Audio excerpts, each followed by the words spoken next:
Taiwan के दक्षिण हिस्से में 1 सितंबर की दोपहर एक लड़की जिसका नाम था मिंग तेजी से बस स्टॉप की ओर भाग रही थी। उसे राजधानी ताइपे लौटना था और बस छूटने ही वाली थी। उसे पूरा विश्वास था कि सीट भर चुकी होगी, इसलिए वह जितना तेज हो सकता था उतनी तेज भाग रही थी। बस स्टैंड के बाहर उसे अपनी बस खड़ी दिखी। हाफते हाफते वह बस में चढ़ी, टिकट दिखाई और आगे बढ़ गई। लेकिन जैसे ही उसने बस के अंदर एक नजर घुमाई, उसे अजीब सी खामोशी का एहसास हुआ। बस बिल्कुल खाली थी, एक भी यात्री नहीं, सिर्फ वह और ड्राइवर। मिंग को यकीन नहीं हुआ। उसने सोचा शायद वह गलत बस में चढ़ गई, लेकिन तभी ड्राइवर ने दरवाजा बंद किया, इंजन चालू किया और बस सड़क पर उतर गई। अब उसके पास पीछे जाने या सवाल पूछने का समय नहीं था। वह आगे की सीट पर बैठ गई। लंबी यात्रा में अकेले सफर करने का वह एक अनोखा सुख महसूस कर रही थी, जब तक कि पीछे से एक महिला के खांसने की आवाज आई। मिंग चौंक कर मुड़ी, लेकिन पीछे कोई नहीं था। उसने खुद को समझाया, शायद आवाज ड्राइवर की थी या हवा से कोई अजीब ध्वनि बन रही होगी। धीरे धीरे वह शांत हुई और आंखें मूंद कर सो गई। कई घंटे सोने के बाद वह नींद से उठी। बाहर अंधेरा हो चुका था। उसके दोस्त ने उसको मैसेज किया, यात्रा कैसी जा रही है? मिंग ने जवाब दिया, अजीब है, बस में मैं बस अकेली ही हूँ।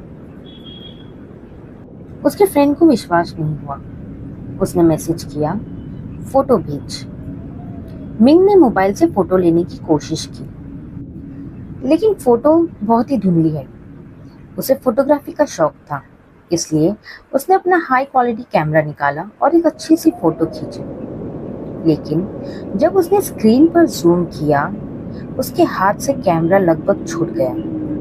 फोटो में बस की पिछली छत से एक लंबा मजबूत इंसानी हाथ नीचे लटकता हुआ दिख रहा था, मानो किसी अदृश्य शरीर से जुड़ा हो। मिंग ने कैमरा चेक किया, लेंसेज, सेटिंग सभी ठीक थी।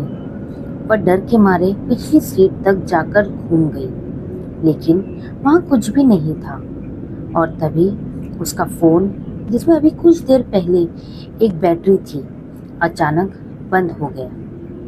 किसी भी तरह से चालू नहीं हो रहा था।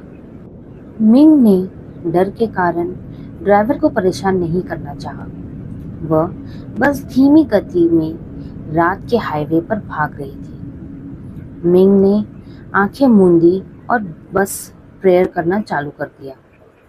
लेकिन तभी पीछे से फुसफुसाहट आने लगी, फिर सीटों के चरमराने की आवाज, जैसे कोई बैठ रहा हो, उठ रहा हो या चल रहा हो।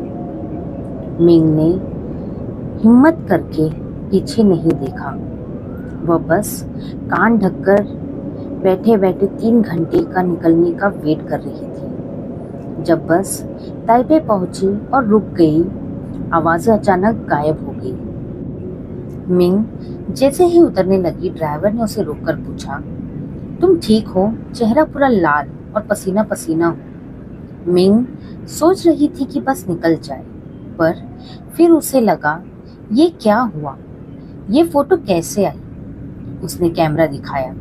ड्राइवर पहले नॉर्मल था, लेकिन जब मिंग ने तस्वीर जूम करके हाथ दिखाया, ड्राइवर के चेहरे का थोड़ा सा रंग उड़ गया।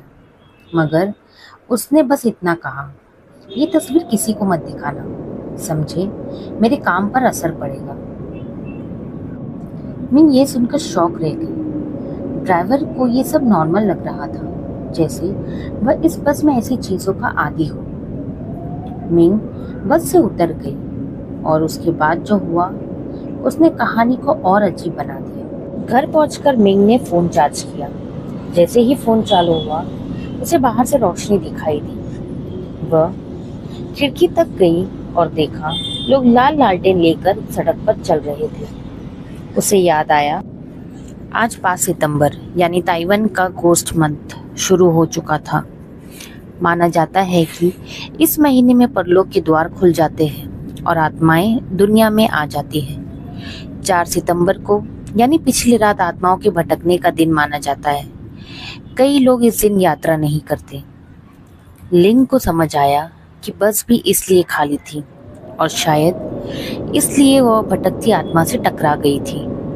डर के कारण उसने तस्वीर फेसबुक पर डाल दी ताकि दुर्भाग्य को बांटकर कम किया जा सकता है, ऐसा उसके लोगों का सोचना था। फोटो वायरल हो गई। लोग उसे डराने लगे, ये आत्मा तुम्हारे पीछे पड़ेगी। मिंग ने डरकर पोस्ट हटा दी और सब शांत होने का इंतजार करने लगे। कुछ दिन बीत गए, वह लगभग सब नॉर्मल हो चुका था।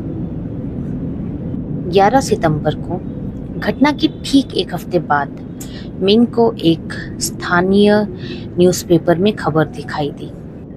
सीसीटीवी फुटेज में दिखा कि दुर्घटना के ठीक पहले ड्राइवर अचानक बस के अंदर अपनी बाई और किसी चीज की ओर घूरने लगा, फिर नीचे घुसकर किसी चीज से जैसे उलझ रहा हो और बस नियंत्रण खो बैठी। उससे कभी सार्वजनिक रूप में नहीं बना। मिंग ने सच में किसी भटकती हुई आत्मा का सामना किया था? क्या वही अदृश्य हाथ बाद में दुर्घटना का कारण बना, या फिर ये सब केवल एक संयोग है? हमें कमेंट्स में ज़रूर बताना और ऐसी स्टोरीज के लिए हमें सब्सक्राइब करना ना भूलें।